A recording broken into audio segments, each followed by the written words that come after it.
নমস্কার বন্ধুরা, সোনার সংসার থেকে চলে এসেছি নতুন একটি রেসিপির ভিডিও নিয়ে। অবশ্যই আপনাদের সঙ্গে আজকে শেয়ার করব একটি খুব সুন্দর রেসিপি। এটি সবাই আশা করি খেতে খুবই ভালোবাসেন। তো আজকের একদম রান্নাঘর থেকে শুরু করব আমার ভিডিওটা। তো চলুন রান্নাঘরেই নিয়ে যাই, আর রান্নাঘর থেকেই সেই রেসিপি থেকে শুরু হবে আজকে আমার ভিডিও। আর চলুন দেখতে থাকুন। তো বন্ধুরা, তোমাদের নবদা নিয়ে চলে এসেছিলো মাছ। মাছগুলো কিন্তু বেশ ভালো করে ধুয়ে আমি রেখে দিয়েছি। আর আজকে মাছ রান্না করা হবে। এখানে কাঁচা লঙ্কা নিয়ে নেওয়া হয়েছে, একটা টমেটো, ধনেপাতা, পেঁয়াজ কলি, এগুলো দেওয়া হবে। আর তার সঙ্গে এবারে এর মধ্যে দিয়ে দেওয়া হলো মাছের মধ্যে হলুদ, নুন আর সর্ষের তেল দিয়ে ভালো করে কিন্তু বন্ধুরা মাছটাকে মাখিয়ে নিতে হবে। আগের থেকেই মাছে হলুদ, নুন আর তেল দিয়ে এভাবে মেখে রাখলে মাছটা কিন্তু করতে সত্যি খুব টেস্ট হয়। আর এখানে তো আলু নিয়ে নেওয়া হয়েছে, তো তোমরা দেখতেই পাচ্ছ। আর এরপরে কিন্তু শুরু হবে মাছ রান্নার। এই যে মাছটা এখানে দেখতেই পাচ্ছ। পুরো কড়াইয়ে সর্ষের তেল গরম বসিয়ে দেওয়া হয়েছে। তেলটা ভালো করে গরম হয়ে যাওয়াতেই এখানে কিন্তু আলুগুলো ছেড়ে দেওয়া হলো। আলুগুলোকে কিন্তু একটু ভালো করে বন্ধুরা ভেজে নেওয়া হবে। আর এখানে দেখো মাছগুলো কিন্তু নুন, হলুদ, তেল দিয়ে মাখানো আছে। আলুগুলোকে এবার হলুদ আর নুন দিয়ে ভালো করে ভেজে নিতে হবে। আলুগুলো যদি একটু ভালো করে ভেজে নেওয়া হয় তাহলে কিন্তু বন্ধুরা যখন খাওয়ার সময় বেশ খেতে টেস্ট লাগে। তো আলুগুলো একটু কড়া কড়া করে মাছের আলুগুলো ভেজে নেওয়া সবারই দরকার। এবারে কেটে নেওয়া হচ্ছে টমেটো। একটাই গোটা টমেটো নেওয়া হয়েছিল বড় মাপের। তো আর এখানে তো আলু ভাজাটা চলছে, আর এই যে মাছ, আর এখানে কিন্তু তার উপর দিয়ে দেওয়া হচ্ছে কাঁচা লঙ্কা। ঝালটা বন্ধুরা তোমরা তোমাদের পরিমাণ মতন দেবে।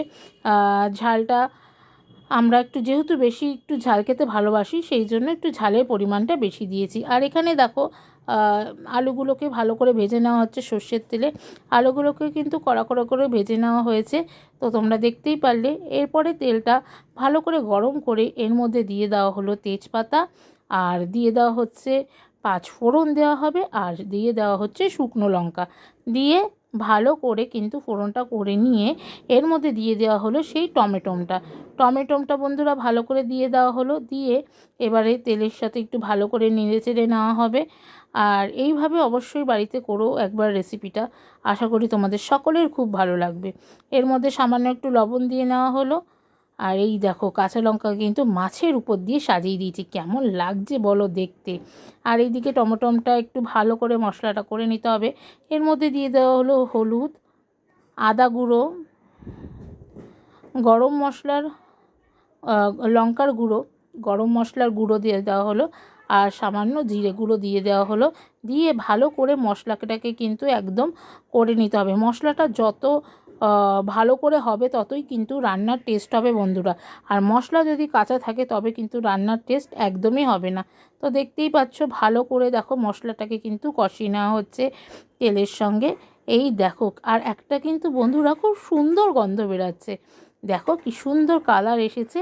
এরপরে এই যেই মাছটাকে নুন, হলুদ, তেল দিয়ে মাখানো ছিল আগে থেকে, সেই মাছটা দিয়ে দেওয়া হলো। কাঁচা মাছ কিন্তু রান্না হবে।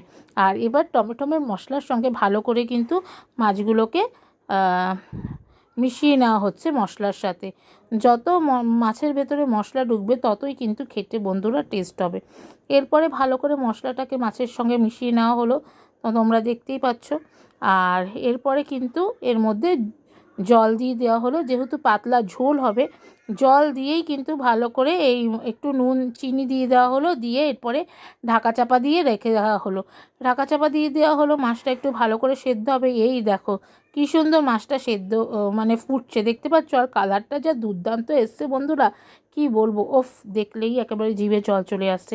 তো দেখো ঢাকাটা খোলার পরে দেখো মাছটা কিন্তু প্রায় বন্ধুরা হয়ে এসেছে। যেহেতু এটা কাঁচা মাছ রান্না করা হচ্ছে, কোনো রকম ভেজে না। আর অবশ্যই বাড়িতে তোমরা এইভাবে ট্রাই করো, দেখবে কিন্তু তোমাদের খেতেও খুব ভালো লাগবে। আর এরপরে আগে থেকে ভেজে রাখা যে আলুটা ছিল, সেই আলুটাই মাছের ঝোলের মধ্যে এখন দিয়ে দেওয়া হলো।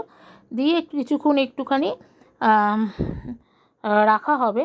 তারপরেই আর কিছুক্ষণের মধ্যে নামিয়ে নিলেই হয়ে যাবে আমাদের মাছের ঝোল। তো দেখো আলুগুলো দিয়ে দেওয়া হয়েছে। আর ঝোলটা বেশ, কালারটা দেখেছো, বেশ লাল লাল ঝাল ঝাল হয়েছে কিন্তু বন্ধুরা। এই দেখো মাছগুলো দেখতে পেরেছো বন্ধুরা? মাছগুলোকে কিন্তু এরকম হাতে ধরে একটুখানি কড়াইটা নাড়িয়ে দেওয়া হচ্ছে, যাতে যার কারণে ভেঙে না যায়। এই দেখো ঝোলটা কিন্তু আমাদের একদম ফুটে এসেছে বন্ধুরা। এরপরে কিন্তু বন্ধুরা আমাদের জাস্ট নামিয়ে নেওয়ার পালা। আর এর দেখতে পাচ্ছ কি সুন্দর কালারটা এসেছে। আর রান্না করছে কে? রান্না করছে অবশ্যই তোমাদের নবদা। আর এরপরে কিন্তু এর উপর দিয়ে একটু ধনেপাতাটা দিয়ে দেওয়া হবে। এই দেখো ধনেপাতা কিন্তু কুচি করা হয়ে গেছে, এর উপর দিয়ে দেওয়া হলো। ব্যাস একদম রেডি হয়ে গেল আজকে আর মাছের ঝোল, পাতলা ঝোল। তো দেখতেই পারলে পেঁয়াজ কলি, আর পেঁয়াজটা আমরা স্কিপ করে গিয়েছি, দিইনি, এমনি পাতলাভাবেই করেছি আজকে। আর একদম দুপুরে বসে পড়েছি গরম গরম ভাতের সঙ্গে। এই দেখো দেখলেই কিন্তু একেবারে জিভে দিয়ে জল পড়ছে। আলু নিয়ে নিয়েছি, টমেটো, আর সঙ্গে পাতলা ঝোল। দুপুরে এটাই আজকে আমাদের খাবারের মেনু ছিল। তো দেখতেই পারলে, চলো খেয়ে নিই আজকে। আর সঙ্গে তো পাতিলেবু রয়েছেই, চলো খেয়ে নিই। তো বন্ধুরা আশা করি আজকে এই আর মাছের ভিডিওটা তোমাদের সকলের খুব ভালো লেগেছে। আর এইভাবেই তোমরা বাড়িতে একবার ট্রাই করো বন্ধুরা, অবশ্যই তোমাদের ভালো লাগবে। আর আমরা হচ্ছে বাঙালি, মাছে ভাতে বাঙালি। আমাদের একটু দুপুরবেলায় মাছ আর ভাত হলেই ব্যাস, আর কি দরকার বলুন? তো নতুন সদস্যরা যারা এখনও পর্যন্ত সোনার সংসার চ্যানেলকে সাবস্ক্রাইব করেনি, তারা অবশ্যই সোনার সংসার চ্যানেলকে সাবস্ক্রাইব করে দিয়ে বেল নোটিফিকেশানটি অন করে দিও। বেল নোটিফিকেশানটি অন তোমাদের করতেই হবে, কারণ এরকম সুন্দর সুন্দর রেসিপি কিন্তু যখনই আমি আমার চ্যানেলে ছাড়বো সবার আগে তোমাদের কাছে পৌঁছে যাবে। পুরনো বন্ধুদের অসংখ্য ধন্যবাদ এত দূর পর্যন্ত আমাকে সাপোর্ট করার জন্য। সবাই ভালো থেকো, সুস্থ থেকো। আর হ্যাঁ, আজকের রেসিপিটা কেমন হলো কমেন্ট বক্সে জানাতে কিন্তু ভুলো না। সঙ্গে লাইক আর বন্ধুদের সঙ্গে শেয়ার করে দিও। আজকের ভিডিওটা আমি এখানেই শেষ করলাম। সবাই ভালো থেকো, সুস্থ থেকো, আর সোনার সংসারে অবশ্যই কিন্তু চোখ রেখো।